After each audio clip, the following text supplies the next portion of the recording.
കൂട്ടുകാർക്കും നമ്മുടെ ഏറ്റവും പുതിയൊരു അധ്യായത്തിലേക്ക് ഏറ്റവും ഹൃദ്യമായ സ്വാഗതം. സാധാരണ നമ്മളുടെ വീഡിയോസിലെല്ലാം നമ്മൾ കാണുന്നത് ഫോറസ്റ്റുമായി ബന്ധപ്പെട്ട കാഴ്ചകൾ, വൈൽഡ് ആനിമൽസ്, ഇങ്ങനെയുള്ള കുറച്ച് ഡിഫറൻ്റ് ആയിട്ടുള്ള വൈൽഡ് റിലേറ്റഡ് ആയിട്ടുള്ള കുറേ വീഡിയോസാണ് നമ്മൾ കൂടുതൽ കണ്ടുകൊണ്ടിരുന്നത്. പക്ഷെ അതിൽ നിന്ന് വ്യത്യസ്തമായിട്ട് നമ്മൾ ഈ പ്രാവശ്യം ചെയ്യാൻ പോകുന്ന ഒരു ഹെറിറ്റേജ് പാലസ്, അത് ഏകദേശം 100 കൊല്ലങ്ങൾക്ക് മുമ്പ് എന്താ പറയുക 5 കോടി രൂപ വില മതിക്കുന്ന ഒരു പാലസ്. അപ്പം അതിനുപയോഗിച്ചേക്കുന്ന റോ മെറ്റീരിയൽസ്, അവർ കൺസ്ട്രക്ട് ചെയ്തിരുന്ന രീതി, അതേ അടിസ്ഥാനത്തിൽ അല്ലെങ്കിൽ അതേ നിലവാരത്തിൽ ഇപ്പോഴും അവരത് നിലനിർത്തി അവിടെ നമുക്ക് താമസിക്കാനുള്ള സൗകര്യങ്ങൾ, അവിടുത്തെ ആംബിയൻസ്, അവിടുത്തെ കാഴ്ചകൾ, അവിടുത്തെ വിശേഷങ്ങൾ, നാട്ടുകാരുടെ വിശേഷങ്ങൾ, അവിടുത്തെ ഫുഡിൻ്റെ പ്രത്യേകതകൾ, ഇങ്ങനെയുള്ള വ്യത്യസ്തങ്ങളായിട്ടുള്ള കുറേ കാര്യങ്ങളാണ് നമ്മൾ ഇന്നത്തെ വീഡിയോയിലൂടെ നമ്മളിന്ന് ഷെയർ ചെയ്യാൻ പോകുന്നത്. ഈ വീഡിയോയുടെ തുടർച്ചയ്ക്ക് വേണ്ടി ഇതിന് മുൻപത്തെ ആഴ്ചയിലെ വീഡിയോ കൂടി കാണാൻ ഞാൻ അഭ്യർത്ഥിക്കുന്നു.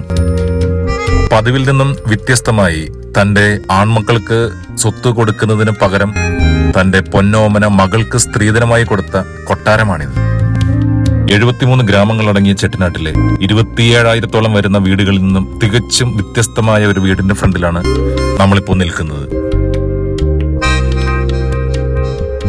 ഇന്നിപ്പോൾ ഈ കൊട്ടാരം CGH എന്ന വലിയ ഗ്രൂപ്പിന്റെ റിസോർട്ടാണ്.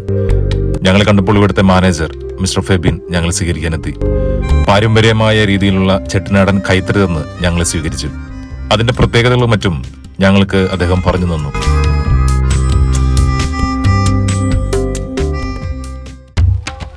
മനോഹരമായ ഇരിപ്പിടങ്ങൾ, പഴമ ഒട്ടും തന്നെ ചോർന്നു പോകാതെ അലങ്കരിച്ച മുറികൾ, കൂട്ടിന് പഴയകാലത്ത് ഉപയോഗിച്ച വിശറിയും, പഴയകാല പെയിന്റിങ്ങുകൾ കാവൽ നിൽക്കുന്ന റിസപ്ഷൻ ഏരിയയിൽ ഞാൻ ചെക്കിൻ നടപടികൾക്കായി കാത്തിരുന്നു.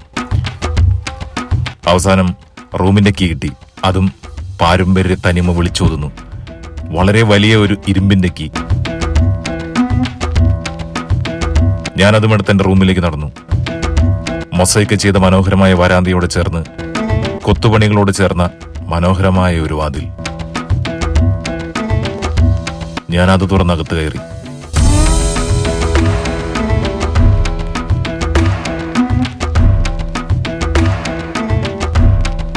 മനോഹരമായ രീതിയിൽ അലങ്കരിച്ച മുറി.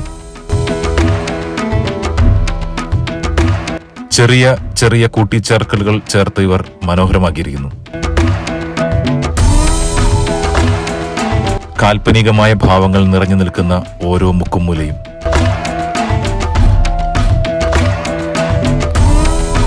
ചെറിയ പടിക്കെട്ടുകൾ കയറി ചെല്ലുന്നത് നേരെ വിശാലമായ ബെഡ്റൂമിനകത്തേക്ക്.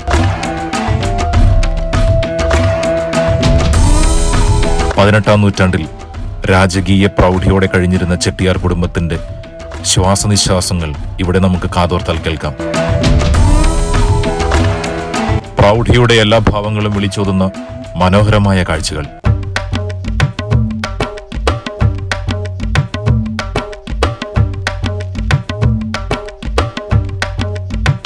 ചെട്ടിയാരുടെ കാലഘട്ടത്തിലെ ഏറ്റവും പ്രിയപ്പെട്ട ചിഹ്നം ചെട്ടിനാട്ടിലെ വീടുകളായിരുന്നു.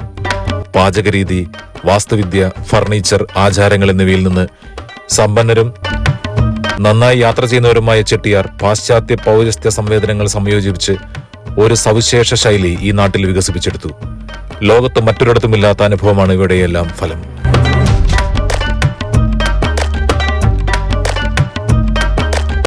നാലുകെട്ട് മാതൃകയിൽ പണി കഴിപ്പിച്ച ഈ കൊട്ടാരത്തിന്റെ ഉൾഭാഗത്തുള്ള കാഴ്ചകൾ ഇതാണ്.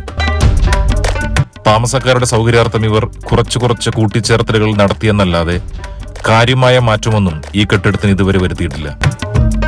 എല്ലാവിധ മെയിന്റനൻസ് വർക്കും ചെയ്ത് വളരെ മനോഹരമായി ഈ കൊട്ടാരം നിലനിർത്തിയിരിക്കുന്നു. ബർമയിൽ നിന്നുമുള്ള തേക്കും ഇറ്റാലിയൻ മാർബിളും ജാപ്പനീസ് തറയോടുകളുമെല്ലാം ചെട്ടിനാടൻ സൗധങ്ങളുടെ പ്രധാന നിർമ്മാണ സാമഗ്രികളായിരുന്നു.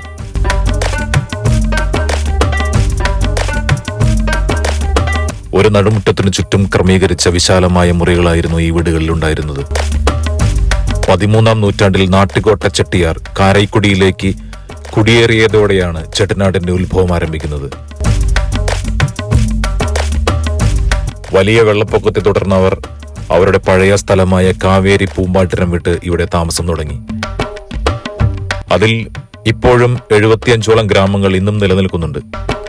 കച്ചവടക്കാരായി തുടങ്ങിയ ചെട്ടിയാരുടെ യാത്രകൾ അവരെ ശ്രീലങ്ക, സിംഗപ്പൂർ തുടങ്ങിയ തെക്ക് കിഴക്കൻ ഏഷ്യയിലെ വിവിധ സംസ്ഥാനങ്ങളിലേക്ക് കൊണ്ടുപോയി.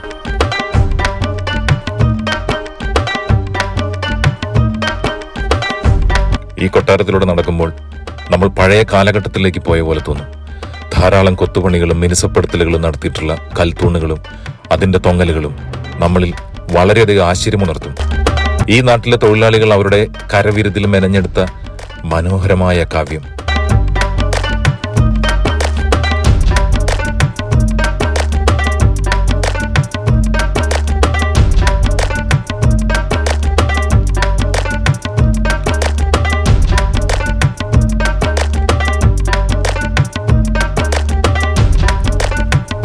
കെട്ടിടത്തിനകത്തു നിന്നും പുറത്തേക്കുള്ള കാഴ്ചകളിലേക്ക് ഞാൻ പതിയെ ഇറങ്ങി. നല്ല ചൂടുള്ള കാലാവസ്ഥയാണ് ഇവിടെ ഇപ്പോൾ. കെട്ടിടത്തിന്റെ വശത്തുള്ള വഴിയിലേക്ക് ഞാൻ നടന്നു. തണൽ മരങ്ങളും പൂച്ചെടികളും കൊണ്ട് മനോഹരമാക്കിയ മുറ്റം. ഒരു കാലത്ത് ഈ വീട്ടിലെ കുട്ടികളും ആളുകളും നടഞ്ഞു തേഞ്ഞ വഴികൾ.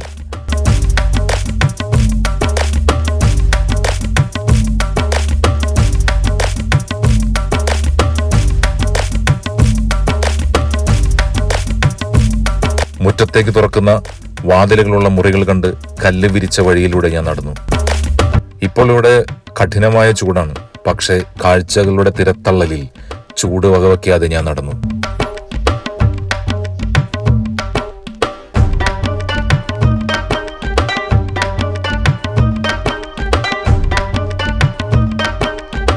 ഈ വഴി ചെന്ന് ചേരുന്നത് ഈ വീടിന്റെ പിൻവശത്തേക്കാണ്. പുറത്തുനിന്ന് നോക്കിയാൽ ഉൾവശം കാണാൻ പറ്റാത്ത അത്ര പൊക്കത്തിൽ കെട്ടിയ ചുറ്റുമതിൽ. അതിന്റെ ഒരു വശത്തുള്ള ചെറിയ വാതിൽ കടന്നാൽ നമ്മൾ എത്തുന്നത് ഒരു സ്വിമ്മിംഗ് പൂളിന്റെ ഫ്രണ്ടിലേക്കാണ്.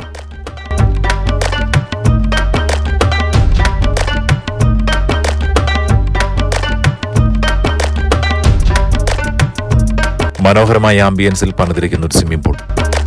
അതിന്റെ വശത്ത് ഭക്ഷണം കഴിക്കാനുള്ള സ്ഥലം. ഇത് ഈ ഹോട്ടലുകാരുടെ കൂട്ടിച്ചേർക്കലാണ്. പഴയകാലത്ത് ഇവിടെ പൂളുണ്ടായിരുന്നില്ല. നല്ല ചൂടുള്ള കാലാവസ്ഥയിൽ ഈ പൂളിലെ കളി ഒരു രസമാണ്. എന്റെ യാത്രാക്ഷീണം മുഴുവൻ ഞാനവിടെ തീർത്തതിന് ശേഷം താനി നാടൻ ചെട്ടിനാട് ഫുഡ് കഴിക്കാനിരുന്നു. വൈവിധ്യമാർന്ന സുഗന്ധ വ്യഞ്ജനങ്ങൾ ചേർത്തുകൊണ്ട് തയ്യാർ ചെയ്യപ്പെടുന്ന മാംസാഹാരങ്ങൾക്ക് പ്രസിദ്ധമാണ് ചെട്ടിനാടൻ പാചക വിഭവങ്ങൾ. ഏറ്റവും പുതുക്കമുള്ള മസാലക്കൂട്ടുകൾ ചേർത്ത് എരിവും പുളിയും ഉപ്പും ഒട്ടും കുറയാതെ തയ്യാർ ചെയ്യപ്പെടുന്ന രുചികരമായ ഭക്ഷ്യവിഭവങ്ങളായിരിക്കും ഇവ. പുഴുങ്ങിയ മുട്ട ഒരു മേമ്പടി എന്നോണം ഈ ഭക്ഷ്യവിഭവങ്ങളിൽ ഒരു അനിവാര്യ ഘടകമാണ്. വിവിധ തരത്തിലുള്ള വെയിലത്തുണക്കിയ ഇറച്ചിയും ഉപ്പിലിട്ട പച്ചക്കറികളും ഇവർ ധാരാളം ഉപയോഗിക്കാറുണ്ട്. ഈ മേഖലയുടെ വരണ്ട പരിതസ്ഥിതിയെ ഇത് പ്രതിഫലിപ്പിക്കുന്നുണ്ട്. മത്സ്യം, ചെമ്മീൻ, ഞണ്ട്, ചിക്കൻ, ആട്ടിറച്ചി എന്നിവയാണ് പ്രധാനമായും ഇവർ ഉപയോഗിക്കുന്ന മാംസാഹാരങ്ങൾ. പന്നിമാംസവും കാളയിറച്ചിയും ചെട്ടിയാർമാർ ഭക്ഷിക്കാറില്ല. മിക്കവാറും വിഭവങ്ങൾ അരി കൊണ്ടുള്ളവയോ ദോശ, അപ്പം, ഇടിയപ്പം, അട, ഇഡലി പോലുള്ള അരി ചേർത്തുണ്ടാക്കുന്ന വിഭവങ്ങളായിരിക്കും. ബർമ്മയുമായുള്ള വ്യാപാര ബന്ധത്തിലൂടെ ചെട്ടിനാട്ടിലെ ജനങ്ങൾ പഠിച്ച ഒരിനം പാചക വിഭവമാണ് ചുവന്ന അരി കൊണ്ട് തയ്യാർ ചെയ്യുന്ന റൈസ് പുഡിംഗ്. ചെട്ടിനാട് വിഭവങ്ങളിൽ വൈവിധ്യമാർന്ന സസ്യാഹാരവും മാംസാഹാരവും ഉൾപ്പെടുന്നു.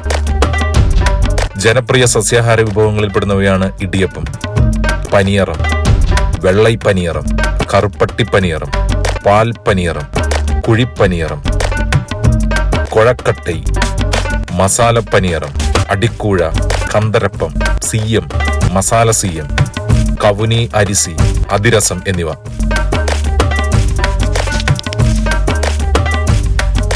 നമ്മൾ മൂന്നാറിലോ ഊട്ടിയിലോ പോകുമ്പോൾ ലഭിക്കുന്ന ഒരു ഫീൽ ഒരിക്കലും നമുക്കിവിടെ കിട്ടില്ല.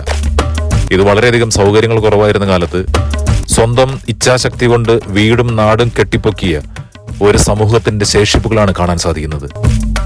നമ്മുടെ നാട്ടിലെ 4 കെട്ടും 8 കെട്ടും കണ്ട് ശീലിച്ച എനിക്ക് ഈ കാഴ്ചകൾ തരുന്ന അനുഭൂതി വാക്കുകൾ കൊണ്ട് വിവരിക്കാൻ സാധിക്കുന്നതിനും അപ്പുറമാണ്. നമ്മൾ ഈ താമസിക്കുന്ന ഹോട്ടലിൽ എത്തുന്നതിന് മുൻപുള്ള കാഴ്ചകളും അതിനുശേഷമുള്ള കാഴ്ചകളും രണ്ടും രണ്ടാണ്. ഈ ഗേറ്റിനപ്പുറം ദരിദ്രമായ കാഴ്ചകളാണെങ്കിൽ ഇതിനകത്ത് സമ്പന്നതയുടെ കാഴ്ചകളാണ് നമുക്ക് ലഭിക്കുക. ഈ നാട്ടിൽ ഇപ്പോൾ 1-2 വീടുകൾ മാത്രമേ പൊതുജനങ്ങൾക്ക് ഇങ്ങനെ പ്രവേശനം നൽകുന്നുള്ളൂ. പക്ഷെ നമ്മൾ റോഡിലൂടെ ക്യാമറയും പിടിച്ച് നടന്നാൽ ഈ നാട്ടുകാർ നമ്മളെ അവരുടെ വീടുകളിലേക്ക് വന്നു ക്ഷണിക്കും. അത്രയ്ക്കുമുണ്ട് അവരുടെ പാരമ്പര്യത്തെ വിളിച്ചോതാൻ കുതിക്കുന്ന മനസ്സ്. അത്തരത്തിലുള്ള സമൂഹമാണ് ഇവിടെ താമസിക്കുന്നത്. ചെട്ടിനാട്ടിനോട് ഏറ്റവും അടുത്ത് കിടക്കുന്ന വിമാനത്താവളം മധുര വിമാനത്താവളമാണ്. ഏകദേശം 85 കിലോമീറ്ററാണ് ചെട്ടിനാട്ടിൽ നിന്നും മധുര വിമാനത്താവളത്തിലേക്കുള്ളത്. കാരൈക്കുടിയാണ് ചെട്ടിനാടൻ പ്രദേശത്തെ ഏറ്റവും വലിയ പട്ടണം. ചെന്നൈ, രാമേശ്വരം എന്നിവിടങ്ങളിൽ നിന്നും കാരൈക്കുടിയിലേക്ക് തീവണ്ടി സർവീസുകളുണ്ട്. ഈ കാണുന്നതാണ് ചെട്ടിയാർമാരുടെ പഴയ ഊണുമുറി. അതിനുമപ്പുറം അവരുടെ ലിവിംഗ് ഏരിയ, പഴയകാല സാമഗ്രികൾ കൊണ്ട് മനോഹരമാക്കിയ ലിവിംഗ് ഏരിയ.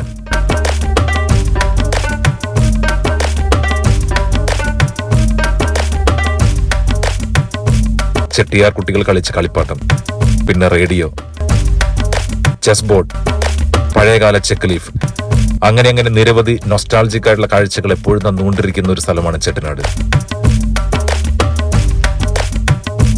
പകിട തട്ട് കണ്ട് എന്റെ കൂട്ടുകാരൻ അത് കളിക്കാനിരുന്നു.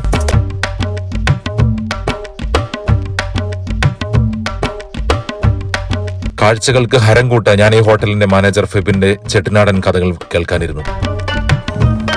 ചെട്ടിനാട് എന്ന് പറയുന്നത് പൊതുവെ മലയാളികൾക്ക് സുപരിചിതമായൊരു പേരാണ്. ശരിക്കും കാര്യം നമ്മുടെ നാട്ടിലെ എല്ലാ മതിലയിലും നോക്കിക്കഴിഞ്ഞാൽ ചെട്ടിനാട് സിമെന്റ് കാണാം, ഇല്ലെങ്കിൽ ചെട്ടിനാട് ചിക്കനൊക്കെ ഭയങ്കര ഫേമസ് ആണ്. പക്ഷെ ഈ ഒരു രണ്ട് കാര്യങ്ങൾ നമുക്ക് ശരിക്കും ചെട്ടിനാടിനെ പറ്റി ചെട്ടിനാട്ടിൽ വരാതെ നമുക്കറിയാം. ഇവിടെ വന്നു കഴിഞ്ഞാലാണ് ചെട്ടിനാട് എന്താണെന്നുള്ള സംഭവം നമുക്ക് എല്ലാവർക്കും മനസ്സിലാകുന്നത്. അപ്പം ഞാനും 2013 ഇവിടെ വരുന്നതിനെ പോലെ എനിക്ക് ചെട്ടിനാടിനെ പറ്റിയുള്ള ഒരു രീതി എന്ന് പറഞ്ഞു കഴിഞ്ഞാൽ അറിയാവുന്ന രീതി എന്ന് പറഞ്ഞാൽ ഇവിടുത്തെ ഫുഡ് എന്നൊക്കെ പറഞ്ഞാൽ ഭയങ്കര സ്പൈസി കാര്യം. ഞാൻ 1-2 സ്ഥലത്ത് 1-2 ചെട്ടിനാട് റെസ്റ്റോറൻറ്റിൽ പോയി കഴിച്ചിട്ടുണ്ട് ഇവിടെ വരുന്നതിന് മുമ്പ്. പക്ഷെ അവിടെ കഴിച്ചതെന്നൊക്കെ പറഞ്ഞു കഴിഞ്ഞാൽ ഭയങ്കര സ്പൈസിയാണ്. നമുക്ക് ഫുഡിൻ്റെ ടേസ്റ്റ് എന്നാന്ന് മനസ്സിലാകുന്നില്ല. ആ എരിവ് മാത്രം, അതായത് ആ തമിഴിൽ പറഞ്ഞ ഉറപ്പെന്ന് പറയും, ഇത് മാത്രമേ നമുക്ക് ഫീൽ ആവുന്നുള്ളൂ. ഫുഡ് എല്ലാം ചിക്കനാണോ മട്ടനാണോ ക്രാബാണോ ഇതൊന്നും നമുക്ക് മനസ്സിലാകുന്നില്ല. പക്ഷേ ഇവിടെ വന്നു കഴിഞ്ഞപ്പോഴാണ് നമുക്ക് മനസ്സിലായത് ചെട്ടിനാട് ഫുഡ് എന്ന് പറയുന്നത് സ്പൈസി അല്ല, അതിനകത്ത് അവർ ആഡ് ചെയ്യുന്ന സ്പൈസസ്, അതായത് ആ ഫുഡ് ഭയങ്കര അരോമാറ്റിക് ആയിരിക്കും, ഭയങ്കര ഫ്ലേവർ ആയിരിക്കും ഫുഡിനകത്ത്. പക്ഷേ സ്പൈസി ലെവൽ എന്ന് പറയുന്നത് ഒരു മൈൽഡ് ടു മീഡിയം മാത്രമേ കാണുന്നുള്ളൂ. അപ്പം അതാണ് ആക്ച്വലി ശരിക്കും പറഞ്ഞാൽ ചെട്ടിനാട് ഇവിടെ വന്നാൽ മാത്രമേ നമുക്ക് ആൾക്കാരെ ഒരിക്കലും ചെട്ടിനാടിനെ പറ്റി പറഞ്ഞ് പ്രതിഫലിപ്പിച്ച് ഇവിടെ കൊണ്ടുവരാൻ പറ്റില്ല. ഇവിടെ വന്ന് കണ്ട് ഫീൽ ചെയ്തെങ്കിൽ മാത്രമേ ചെട്ടിനാട് എന്നാണെന്നുള്ളൊരു ഒരു അനുഭവം, ഒരു എക്സ്പീരിയൻസ് നമുക്ക് വരണമെങ്കിൽ ഇവിടെ വന്ന് എക്സ്പീരിയൻസ് ചെയ്യണം. അല്ലാതെ ഒരിക്കലും നമുക്ക് പറഞ്ഞു കൊണ്ടുവരാൻ പറ്റില്ല. അവിടെ വന്നവരെല്ലാം പിന്നെ തിരിച്ച് പിന്നെ ഇപ്പം എത്രയോ പേര് ഒരു പ്രാവശ്യം വന്നിട്ട് പിന്നെയും 2, 3, 4, 5 പ്രാവശ്യമായിട്ട് പിന്നെയും വരും. കാര്യം ഈ ഒരു ഓൾഡ് വേൾഡ് ഒരു ചാം എന്നൊക്കെ പറയത്തില്ല, നമ്മളെ പഴയ ആ ഒരു കാലത്തിലേക്കുള്ള ഒരു മടങ്ങിപ്പോക്ക് എന്നൊക്കെ പറഞ്ഞു കഴിഞ്ഞാൽ അത് ശരിക്കും അനുഭവിക്കണം എന്നുണ്ടെങ്കിൽ ഇവിടെ വന്നാൽ മാത്രമേ കാര്യം നടക്കത്തുള്ളൂ. ഇപ്പം നമ്മുടെ നാട്ടിൽ തന്നെയാണെങ്കിൽ ഇപ്പോൾ ഒരു തൃപ്പൂണിത്തുറ പാലസ് ഉണ്ട്, ഇല്ലെങ്കിൽ കൊച്ചിയിലെ ഡച്ച് പാലസ് ഉണ്ട്. പക്ഷെ ഇവിടെ വന്ന് നോക്കിക്കഴിഞ്ഞാൽ ഇവിടുത്തെ എല്ലാ വീടുകളും പാലസുകളാണ്. ഇപ്പോൾ ഞങ്ങളുടെ ഈ ഗ്രാമത്തിൽ തന്നെ കാനാട് കാത്തൻ എന്ന് പറയുന്ന ഈ ഗ്രാമമാണ് ചെട്ടിനാടിൻ്റെ സെൻറ്റർ. ഈ ഗ്രാമത്തിൽ മാത്രം ഓൾമോസ്റ്റ് 100 വീടുണ്ട്. 100 വീടെന്ന് പറഞ്ഞു കഴിഞ്ഞാൽ എങ്ങനെയെന്ന് വെച്ചാൽ ഒരു എൻട്രൻസ് വന്നിട്ട് ഒരു സ്ട്രീറ്റിൽ, അതിൻ്റെ ബാക്ക് എൻട്രൻസ് വന്നിട്ട് അടുത്ത സ്ട്രീറ്റിൽ. അത് ഒരു വീടെന്ന് പറയുമ്പോൾ 23,000 സ്ക്വയർ ഫീറ്റ് കാണുമെന്ന് വെച്ചോ.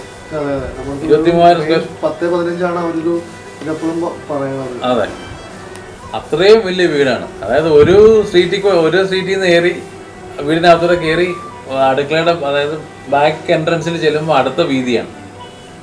അപ്പോൾ അങ്ങനത്തെ ബ്രഹ്മാണ്ഡ വീടുകളാണ് ഇവിടെയുള്ള എല്ലാ വീടുകളും. ഇപ്പം നമ്മുടെ ഈ വീടെന്ന് പറയുന്നത് ഇത് 1939 ഒരു ചെട്ടിയാർ അവരുടെ മകൾക്ക് സ്ത്രീധനം കൊടുത്തൊരു വീടാണ്. സാധാരണ ചെട്ടിയാർമാർ അവരുടെ ആണുങ്ങൾക്ക് അവരുടെ അസറ്റ്സ്, അതായത് അവരുടെ സ്വത്തുക്കൾ എപ്പോഴും ആണുങ്ങൾക്കാണ് പോകാറുള്ളത്. ഈ ഒരു വീട് മാത്രമേ ഉള്ളൂ എൻ്റെ ചെട്ടിനാട്ടിൽ ഒരു പെണ്ണിന് കിട്ടിയിരിക്കുന്നു ആദ്യമായിട്ട്, ഫസ്റ്റ് ടൈം. കാര്യം ചെട്ടിനാട് എന്ന് പറയുമ്പോൾ 73 വില്ലേജസ് ആണെന്ന് ഓർക്കണം. 73 വില്ലേജസിൽ ഓൾമോസ്റ്റ് 26,500 27,000 വീടുകളുണ്ട്. അത് 3 ഡിസ്ട്രിക്റ്റിലാണ്. ഇപ്പോൾ തമിഴ്നാട്ടിലെ രാമനാട്, പുതുക്കോട്ടൈ, ശിവഗംഗ, ഈ 3 ഡിസ്ട്രിക്റ്റിലാണ് ഈ 73 വില്ലേജസ്. ഈ 73 വില്ലേജസിൽ ഓൾമോസ്റ്റ് 27,000 വീടുകളുണ്ട്. ഈ 27,000 വീടുകളിൽ ഈ ഒരു വീട് മാത്രമേ ഉള്ളൂ ഒരു ഫീമെയിൽ ഹയർ, ഒരു ലേഡിക്ക് കിട്ടിയേക്കുന്ന വീട്. അതും ഡൗറിയായിട്ട് കൊടുത്തു. ഒന്ന് ആലോചിച്ച് നോക്കണം, അന്ന് 1939 ഈ വീട് പണിതത്. അന്ന് ഈ വീട് പണിയാൻ ഇവർക്ക് 3.5 ലക്ഷം രൂപ ചിലവായി. അന്നത്തെ 1939, അതായത് സെക്കൻഡ് വേൾഡ് വാറിന്റെ ടൈമിൽ അന്നത്തെ 3 ലക്ഷത്തിന്റെ വാല്യൂ എന്നൊക്കെ പറഞ്ഞാൽ ഇന്ന് നമുക്ക് ആലോചിക്കാൻ പറ്റത്തില്ല. വിലയിടാൻ പറ്റത്തില്ല. ഏതെന്ന് പറഞ്ഞാൽ അന്ന് ഇവർ സാധനങ്ങൾ കൊണ്ടുവന്നേക്കുന്നതെല്ലാം എന്നാ പറയുന്നത്, മാർബിൾ കൊണ്ടുവന്നേക്കുന്നത് ഇറ്റലിയിൽ നിന്ന് കൊണ്ടുവന്നു, ബ്ലാക്ക് ഗ്രാനൈറ്റ് ഇറ്റലിയിൽ നിന്ന് കൊണ്ടുവന്നു, ടിമ്പർ അതായത് തടിയെല്ലാം കൊണ്ടുവന്നേക്കുന്നത് ബർമയിൽ നിന്ന് കൊണ്ടുവന്നു, ഷാൻഡലിയേഴ്സ് മൊറോക്കോയിൽ നിന്ന് കൊണ്ടുവന്നു, ഗ്ലാസ് ബെൽജിയത്തിൽ നിന്ന് കൊണ്ടുവന്നു. അതുപോലെ സ്റ്റീൽ, അന്ന് ഇന്ത്യക്ക് നമുക്ക് സ്റ്റീൽ പ്രൊഡക്ഷൻ ഇല്ല. അന്ന് ഈ കംപ്ലീറ്റ് സ്റ്റീലും കൊണ്ടുവന്നേക്കുന്നത് ബർമിംഗ്ഹാം, ഇംഗ്ലണ്ടിലെ ബർമിംഗ്ഹാമിനാണ് കൊണ്ടുവന്നേക്കുന്നത്. എല്ലാം ഇമ്പോർട്ടറാണ്. അതായത് ഒരു വീട് എന്നൊക്കെ പറഞ്ഞാൽ ശരിക്കും ഒരു ഇന്റർനാഷണൽ ഹൗസാണ്. 1939 ഇത് അതായത് കുറച്ചൊരു മോഡേൺ വീടാണ്. ഇപ്പം ബാക്കിയുള്ള ഇവിടുത്തെ വീടുകളൊക്കെ നോക്കിക്കഴിഞ്ഞാൽ അതെല്ലാം പക്ക ക്ലാസിക്കൽ ചെട്ടിയാർ വീടുകളാണ്. നമ്മൾ കയറുമ്പോൾ തന്നെ ഒരു നടുമിറ്റം, ആ നടുമിറ്റത്താണ് ഇവരുടെ എല്ലാ ഫംഗ്ഷനും നടക്കുന്നത്. അതായത് കല്യാണം, അതുപോലെ 60ാം കല്യാണം എന്ന് പറഞ്ഞാൽ ഇല്ല. അതെ, ഇവരുടെ കാര്യം എന്ന് പറഞ്ഞാൽ ഇവർക്ക് ഈ ഇവരുടെ ഫോർ ഫാദേഴ്സ്, അതായത് ഇവരുടെ പൂർവികന്മാരെ, നമ്മൾ മലയാളത്തിൽ പറഞ്ഞ കാരണവന്മാരെ ഇവർക്ക് ഭയങ്കര റെസ്പെക്റ്റ്. അതായത് ഇവരുടെ വീടിൻ്റെ, നമ്മുടെ നാട്ടിലെ പോലെ വീട്ടുപേരുകൾ എപ്പോഴും ഇവർ പറയുന്നത് അവരുടെ പൂർവികന്മാരുടെ പേര് വെച്ചിട്ടാണ് വീട്ടുപേര് പറയുന്നത്. അതായത് ഇപ്പം ഞങ്ങളുടെ ഈ വീടിൻ്റെ പേരാണെങ്കിൽ KVALM എന്ന് പറയും. അപ്പോൾ K എന്ന് പറയുന്നത് അവരുടെ വില്ലേജ് നെയിം കോട്ടയൂർ, KV എന്ന് പറയുമ്പോൾ വൈരവൻ, AL എന്ന് പറയുമ്പോൾ അളകപ്പൻ. അങ്ങനെ ഇങ്ങനെ ഓരോ തലമുറ കൊല്ലുന്നോറും ഇങ്ങനെ പേരിൻ്റെ ഇത് കൂടിക്കൊണ്ടിരിക്കും. ഇനീഷ്യലാണ് ഇവരുടെ വീട്ടുപേര്. അവരെ ലീസിനെടുത്താൽ കാര്യം എന്ന് പറഞ്ഞാൽ അവർക്ക് അവരുടെ അസറ്റ് വിൽക്കാൻ താല്പര്യമില്ല. കാര്യം അതൊരു പ്രസ്റ്റീജ് പ്രശ്നമായതുകൊണ്ട് അവരുടെ വീട് വിൽക്കാൻ താല്പര്യമില്ല. അപ്പോൾ നമ്മളതുകൊണ്ട് ലീസിനെടുത്തിട്ട് കാര്യം ഇവർക്ക് ബെഡ്റൂം കോൺസെപ്റ്റ് ഇല്ല. അന്ന് ഈ ജോയിൻറ്റ് ഫാമിലി സിസ്റ്റം ആയതുകൊണ്ട് ഇവരെല്ലാം ഈ ഇപ്പം ഹോളുകളാണ്, വൈഡ് ഹോളുകളാണ്. ഇപ്പം നമ്മുടെ കയറി വരുന്ന എൻട്രൻസ് തന്നെയുള്ള ലോബി, അതൊരു ഹോള്. അത് കഴിയുമ്പോഴത്തേക്കിന് ലെഫ്റ്റിലും റൈറ്റിലും രണ്ട് സൈഡിലും അന്ന് താമസിച്ചുകൊണ്ടിരുന്നത്. കാര്യം അന്ന് ഈ ആണുങ്ങളെല്ലാം വെളിയിലാണ്. വെളിയെന്ന് പറഞ്ഞാൽ south east Asia, Burma, Cambodia, Malaysia, Vietnam, അവിടെയാണ് ഇവരുടെ ബിസിനസ്സുകൾ, മണി ലെൻഡിങ്ങും അങ്ങനെയുള്ള പരിപാടികളെല്ലാം. അപ്പം ലേഡീസും പിള്ളേരും മാത്രമേ ഉള്ളൂ വീട്ടിലുണ്ടാവുള്ളൂ. അപ്പോൾ അന്ന് ഇവരെല്ലാം അത് കൂട്ടുകുടുംബം വ്യവസ്ഥയിൽ എന്ന് പറഞ്ഞ പോലെ എല്ലാവരും ചേർന്നാണ് താമസിച്ചുകൊണ്ടിരുന്നത്. പറഞ്ഞു കേട്ട കഥകളിലെ കാഴ്ചകൾ കാണാൻ ഞങ്ങൾ കൊട്ടാരത്തിൽ നിന്നും പുറത്തിറങ്ങി. ഇനിയും വികസനം തൊട്ടു തീണ്ടിയിട്ടില്ലാത്ത ചരിത്രം ഉറങ്ങിക്കിടക്കുന്ന ചെട്ടിനാടിന്റെ കഥകൾ തേടി ഞങ്ങൾ യാത്ര തുടർന്നു. ചെട്ടിനാട്ടിലെ കാഴ്ചകളും വിശേഷങ്ങളും ഇവിടെ അവസാനിക്കുന്നില്ല.